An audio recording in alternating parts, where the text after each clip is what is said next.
శారదా చంద్రమౌళీశం రత్నగర్భగణేశ్వరం శంకరంచ ఋష్యశృంగేశం తుంగాం లోకగురూన్ భజే. శృంగేరి శారదాపీఠ ఉభయ జగద్గురువుల యొక్క పాదపద్మాలకి నమస్కారం చేసుకుంటూ, అలాగే జ్యోతిష్ శాస్త్రాన్ని భావితరాల వారికి ప్రసాదించిన ఋషుల యొక్క పాదపద్మాలకి, నాకు ఈ జ్యోతిష్య విద్యను అందించినటువంటి గురువులు జ్యోతిష్య బ్రహ్మ కీర్తిశేషులు శ్రీ ఈరంకి సూర్యనారాయణమూర్తి గారు, సూర్యశ్రీ దైవజ్ఞ గారి యొక్క పాదపద్మాలకి నమస్కారం చేసుకుంటూ, ఓం శ్రీ మహాగణాధిపతే నమః, శ్రీ గురుభ్యో నమః, హరి ఓం. వీక్షకులందరికీ నమస్కారం. తులారాశి వారికి ఈ వారం సానుకూలమైనటువంటి వారంగా చెప్పవచ్చును. గత వారంతో పోల్చుకుంటే అనుకూలించేటువంటి గ్రహాల యొక్క సంఖ్య పెరిగింది. ముఖ్యంగా రవి, బుధ, కేతు గ్రహాలు లాభస్థానమందు ఉండడం, అలాగే చంద్రుని యొక్క అనుకూలత ఉండడం, శనేశ్వరుడు యోగిస్తూ ఉండడం ఇత్యాది విషయాలన్నీ కూడా ఈ వారంలో చాలా అనుకూలంగా ఉన్నాయి. లాభస్థానమందు రవి అర్ధంచ స్వకులాచార గృహలాభస్సు భోజనం అన్నారు. ఆయన ఏ విధంగా అనుగ్రహిస్తారు అంటే, ఎల్లప్పుడూ ఇంట్లో ఏదో ఒక మంచి కార్యక్రమం జరుగుతూ ఉండేలాగా, లేదా ఏదైనా ఒక మంచి శుభ వాతావరణము, శుభవర్తమానము ఇటువంటి ఉండేలాగా ఉత్సాహము, ఉత్తేజము కలిగేటువంటి విధంగాను రవి ఎక్కువగా అనుగ్రహిస్తూ ఉంటారు.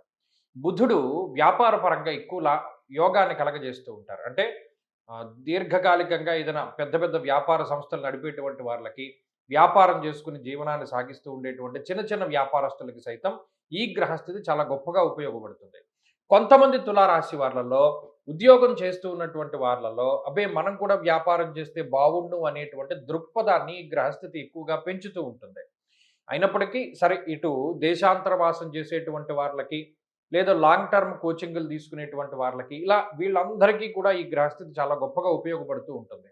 అలాగే మిగతా గ్రహములు, ప్రత్యేకించి శుక్రుడు వ్యయభావ స్థితి, షష్ఠస్థానమందు శనేశ్వరుడు ఇత్యాది గ్రహముల వల్ల ఆర్థిక సంబంధమైనటువంటి ఇబ్బందులు ఇవి కూడా కనబడవు. అనగా అటు ఆర్థిక లాభం ఉంటుంది, ఆర్థిక నష్టము అనేటువంటిది చాలా తక్కువగా ఉండడాన్ని ఈ వారంలో గమనించవచ్చు.